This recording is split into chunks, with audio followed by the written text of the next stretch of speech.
I'm Dave Epstein. This is Growing Wisdom, and I am on the hunt today for weeds in the lawn. I've got my little handy tool here.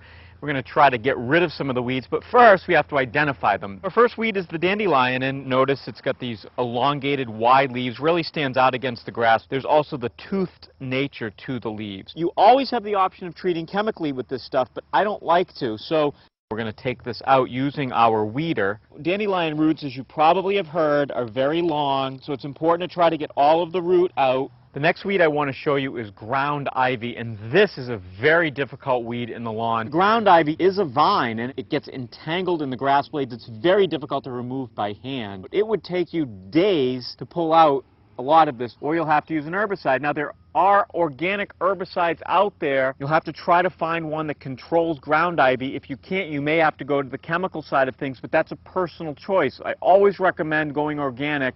But if you're managing turf and you don't want to have this in your lawn, you may have to use a chemical. Or you could actually remove the turf with the ground ivy in it and replant it if you don't want to use anything at all. The next weed I want to talk about is clover. It gets embedded within the grass. I can't use my little tool to pull out the clover. The clover's green, feels great on your feet. Rabbits love it. They'll actually eat that instead of some of your other plants in the garden. So white clover, just leave it. On to our next weed. It's called a broadleaf plantain. You want to definitely remove these by hand if you can during the course of the summer, because this little seed head here that's beginning to form will pump out some new seeds, and this will actually come back again next year. The next weed I want to talk about is common blue violet. They have this heart-shaped leaf here, and they of course get the blue flowers in the springtime. You can go around and pull out some of them by hand. Here's what I recommend. Keep your lawn a little bit low. You really don't notice it. So this next weed is called chickweed. You actually can eat it. They sell it in some seed catalogs for you to grow. Chickweed tends to die out in the hotter, drier months of the summer. What I recommend is just keep your lawn healthy. You don't need to use an herbicide to control this. All right, our last weed of the day is crabgrass. It does come up fairly easily.